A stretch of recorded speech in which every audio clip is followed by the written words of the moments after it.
They told us the galaxy was gone. But as I stared into the dark screen of the observation deck, I realized something worse. It hadn't vanished. It had been taken. The void outside wasn't empty. It was alive, whispering through frequencies our instruments couldn't register. The sensors hummed like dying hearts, and behind that static came a pattern, a rhythm, the same pulse that once echoed from the center of the Milky Way, from Earth itself. That was the first time I heard them.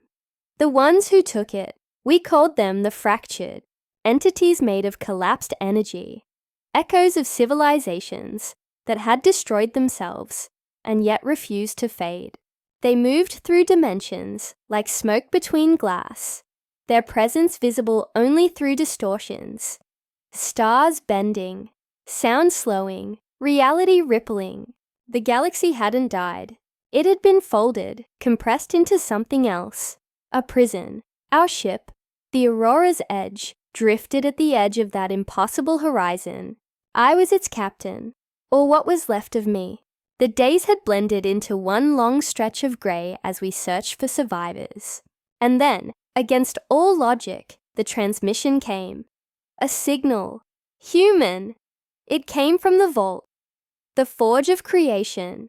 An ancient megastructure, hidden beyond mapped space.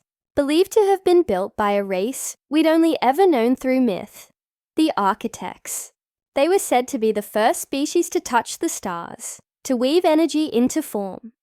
Some believed humanity was their creation, that our persistence, our hunger to explore, our defiance of extinction came from them. As we approached the vault, the void came alive.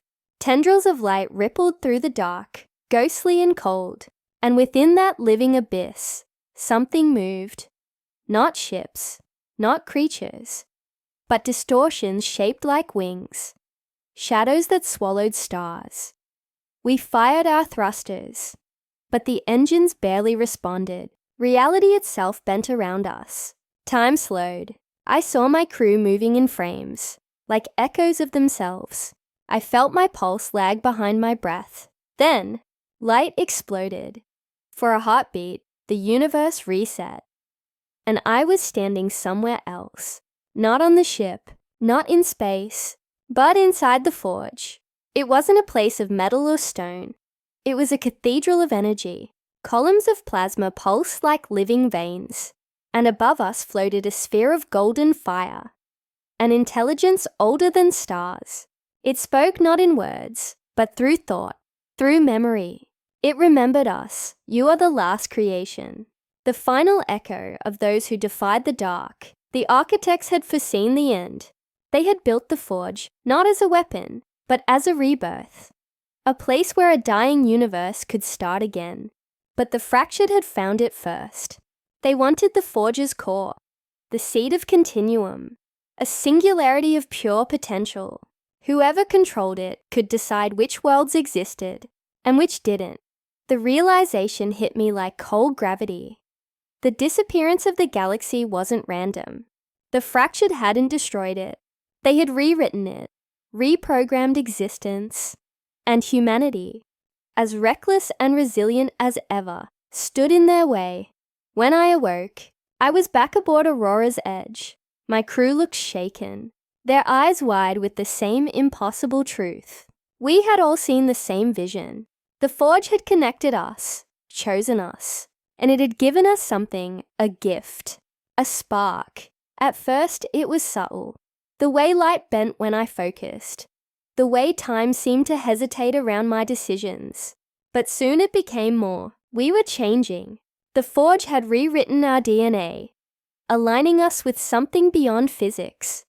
Beyond mortality. It was terrifying and exhilarating. Our mission changed that day. We were no longer searching for answers. We were becoming them. The fractured came for us soon after.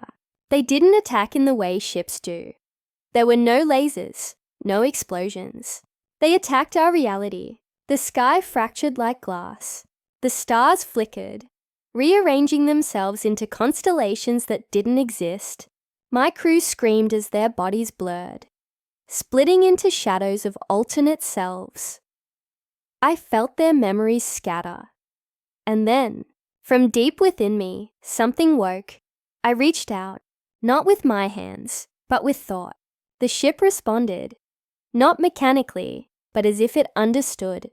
The forge's spark had fused us with its essence. We were no longer separate from our vessel. The Aurora's edge was alive, a living extension of our collective will. I focused every ounce of that newfound energy, pushing back against the distortion. Light burst from the hole like a sun being born. The darkness screamed. I heard the fractured's voices, thousands of them, twisting into fury. You were meant to fade, they shrieked. You were never meant to endure. And I laughed, because that's what humans do. We endure, even when logic says we shouldn't.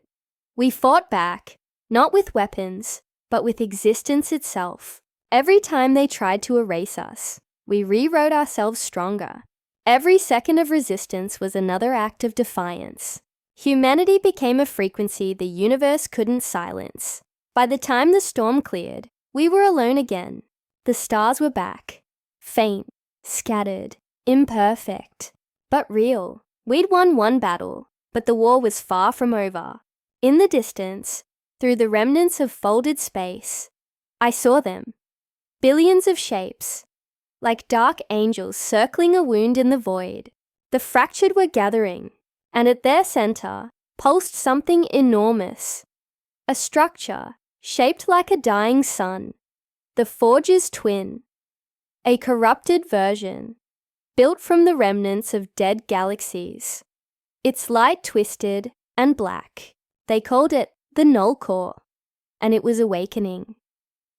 As I watched the horizon bend around its impossible mass, I felt a chill crawl through my bones. The Forge had given us the spark, but the Null Core had taken something from us in return. I could feel it deep within, a voice whispering, not in words but emotion. Doubt. What if you were the error human? What if you were never meant to survive this long? I ignored it, but that doubt lingered. The crew didn't see it. They only saw hope. That fragile light humanity always clings to, even when the dark grows teeth. They believed we could end this, that the Forge chose us, because we were different, because we fight. Maybe they were right. Maybe we were just too stubborn to know when to stop. As the engines roared, and the Aurora's edge turned toward the Null Core, I whispered to myself, this isn't about saving the galaxy anymore. It's about proving it still exists. And for the first time since the stars vanished, I felt something ignite inside me. Not fear, not desperation, but defiance. Because if the universe wanted to erase humanity, it was about to learn the one truth written in our bones. We are the noise that refuses to fade. We are the chaos that endures. We are humanity. And this time, we weren't alone.